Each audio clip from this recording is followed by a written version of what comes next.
Hi, hello everyone.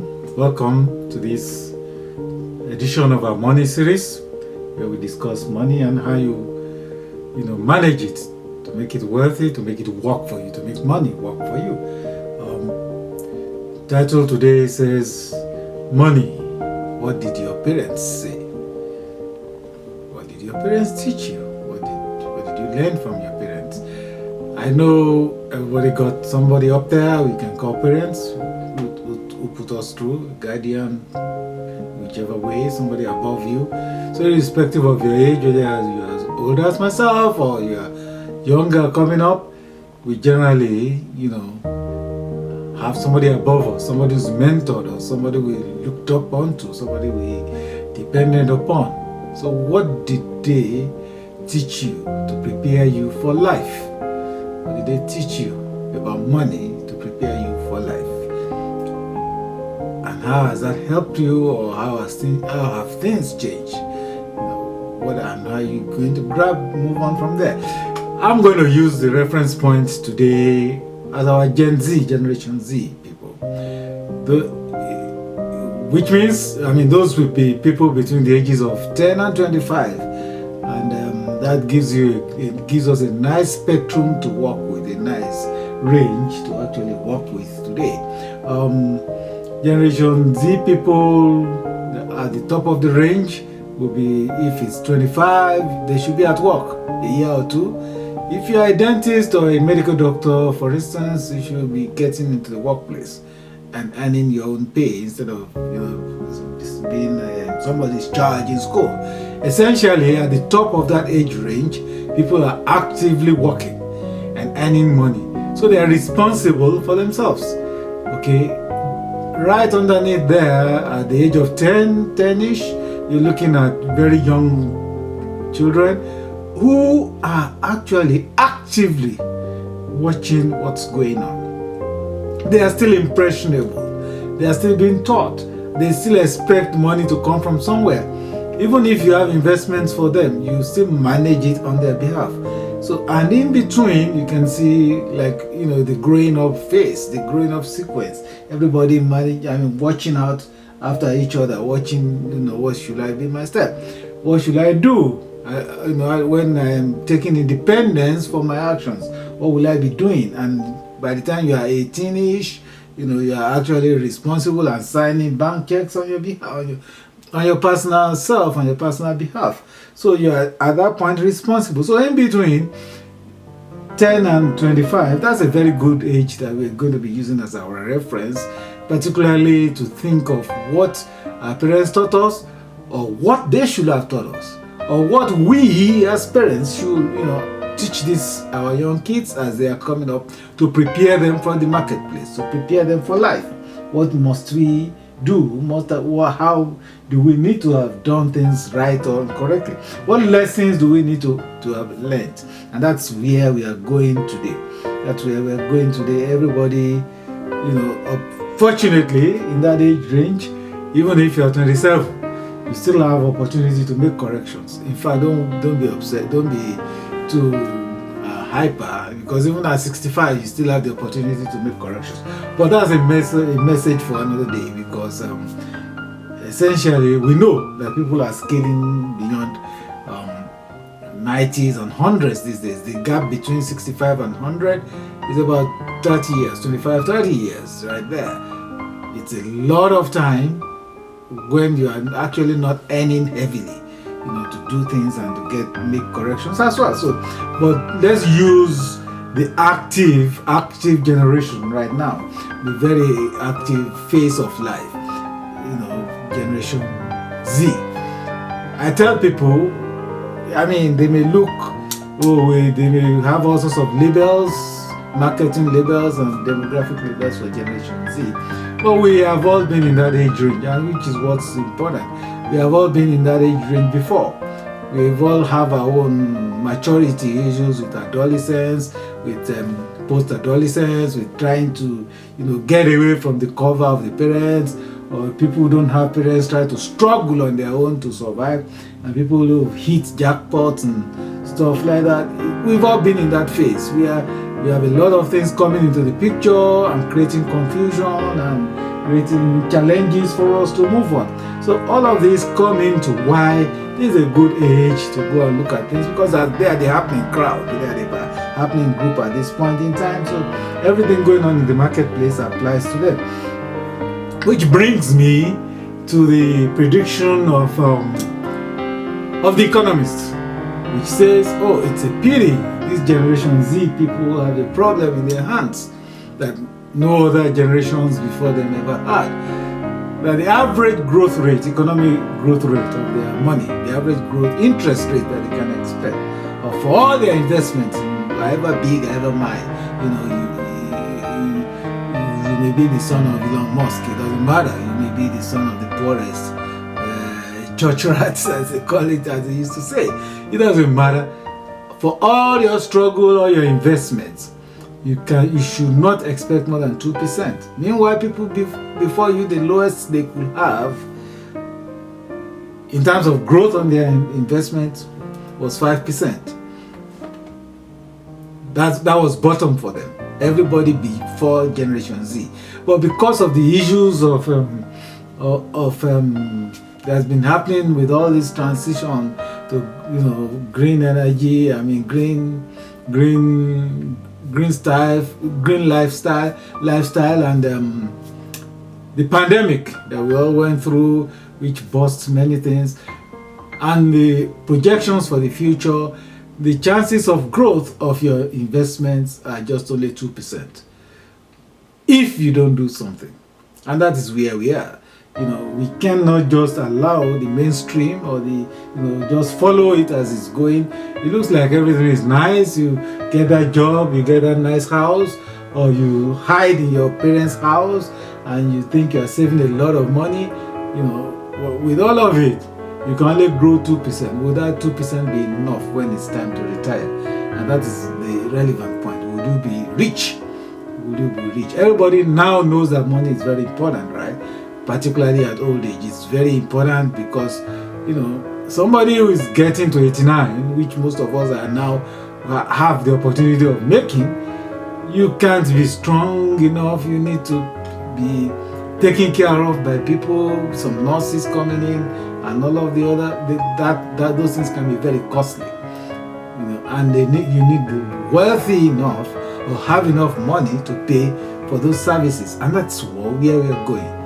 So as you're earning the money right now and growing it, you have to factor how much do I need, how do I get to that kind of thing. But essentially, this is the kind of education your parents should have put you through and should be putting you through. And that is why it's also important for parents at this point in time to listen to this particular message and understand what is going on. Because if all they can get is 2%, they can just put everything in a savings account.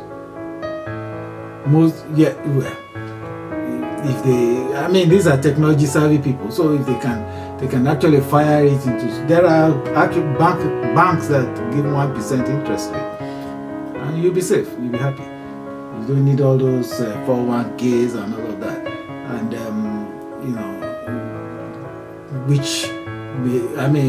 which doesn't make sense when we look at it. It doesn't fall into common sense, because your 401k is supposed to grow more than 1%, by the way, guaranteed, depending on how you invest it. Anyway, we will talk more in details about money, where to put the money. This is not some 6 ways to get rich quick strategy. We are going to be laying strong foundations for how to handle money, how to manage money, how to grow money. In this program, in this series, we will teach you from, taking care of yourself, just that lunch, what you can do with that money you spend for lunch. I can give you millions before you even know about it. So it's not a get rich quick kind of program. We're going to be talking money and how to grow it on this program. So talking about indices, like I said before, I have this wonderful data from the Federal Reserve Bank. The 2019 their release of the economic indices in 2019. which confirms trends from previous years and going forward. What I have here says, according to the Wealth Index of Americans, okay, the Federal Reserve Bank is about America. Okay, the Wealth Index, it says the index, the figures are 25 if you are below the age of 35. Okay, so you've been working for 10 years or more. You are 25.4% on the index, 25.4 points. No, excuse me, not percent, but points. 25.4 points between the ages of 35 and 54, when you are actually reaping the all the benefits from your workplace, gratuities for where they pay it, pensions, 401ks maturing, and all of the above, and preparing for retirement. Between 35 and 54, the wealth index is about 185. That is, you've paid your house up to some point, it's accumulated some nice values. Your kids they've left school or leaving, they are graduating. So the wealth index is about 185 for white people. It's a bit lower for other races, but it's the same trend, it's the same general direction. Okay, and then when you're above 55, the wealth index is 315. Okay, points. So at that above 55, if you've done well for yourself and invested well for yourself, for every $25 that somebody under the age of 35 earns or has, you as a 55-year-old man will have 315 in your bank account. So over time, you've grown money. You have grown at a particular percentage rate. But what does it mean? What does it mean for Generation Z? It means that young people are disadvantaged. Okay, they need time to build their wealth. They need time to build their wealth if they are actually focusing on strategies that are out there to help you build your wealth. If you've ever learned of the wealth formula, which we will discuss in another program on another day on this channel, if you've seen the wealth formula, or you can Google it and look for it. It starts with your money, what money you have, your gold pot, your investment, your whatever you saved, and then it applies your tax, your inflation rate, current inflation rate in the economic system, the interest rate you're earning on that gold pot, on that money that they're talking about, and then time. So this time built in from 35 to 55, that 20-year gap, is a lot of time when you are dumping a lot of investment, a lot of money into investment, and that is why you have that gap from 25 to 315. That's why you have that gap. The time factor in there upon what you are earning interest of rates. That's why you have that gap. But then that time is also so significant in the sense that, what do you know? What are your foundations? What did your parents teach you? What did your parents put in your spirit on how to manage that money? You see, people win lottery, heavyweight champions win a lot of money, and if they know how to handle it well, they can be rich, movie stars, all of that. You have that kind of sudden, let me call it sudden wealth, okay, that you can have. But how about building from the root, building from the little? Let me give you a story right here. I was we were supposed to fly together with the family. We were in the airport and they were discussing. One of their children had just come for an interview in the US. She just started a job about a year or two in the UK, earning fantastically well. She's an American. She went to the UK. She went to Europe from high school all over. She's been in Europe. So it was easy getting herself that job in the UK, in a multinational. Very lovely, very big job. Then she got invited by some American firm to come to the US. Now, what they are offering her what they were offering her in the US was not really some big money, not much of a margin to what she was earning in the UK, but she could see the potential of rising like 10 times beyond what for instance, you can't go beyond your CEO. So if you are in the UK and you are the executive director level, you're either going to kick out your CEO or something. So the margins, and this is a bigger company in the US with global riches and stuff like that. So she was now weighing the two, whether to come back home to the US or stay in the UK and stuff like that. So while she had come for the interview, her family went to see her, and so that's how I got. They were discussing in the airport, in the lounge. We were all delayed, and they were talking, on the other side of my bench. Curiously enough, some of the brothers and sisters, her siblings, she's the lady in the UK is the first one. So they were now wondering, how is she faring, all these money things and things they were talking about. And the mother was now letting the younger ones know that, no, don't worry. She, the fact that she's been away from us does not mean that she doesn't know what she's doing. That she's nest egg is well protected. She's taking up the lessons, and I couldn't but listen at that point in time that she's followed the instructions that they have given her at home. So even while she was away, she was still taking care of certain things she knew must be taken care of. Investments she knew must be in place somewhere. Where to put her money, and where to put her money is the important point. And the mother was happy that she was doing it, but where to put her money is the important point. Similarly, I was at a graduation ceremony with some people, and they were graduating, and I was sitting down there, kids graduating, but they were discussing among themselves. And I found out that most of them had pinched some of their money. If you go online, you see some programs where security people, investors, they encourage you. If you have $1,000, you put it in, it grows on the security exchange. They help you grow it on the security exchange, you manipulate it.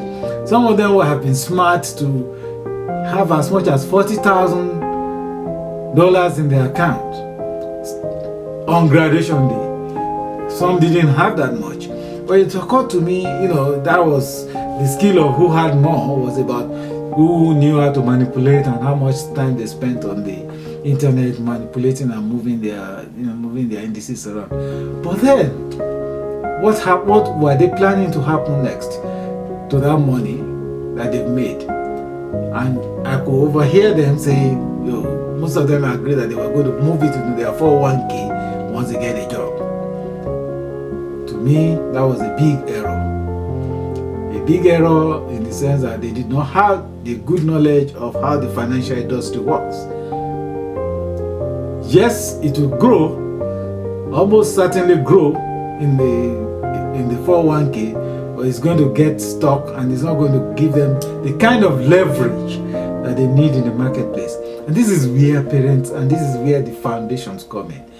That kind of thing, the mother was talking about her daughter growing her money, feeling comfortable, everybody knowing that she will not be a problem.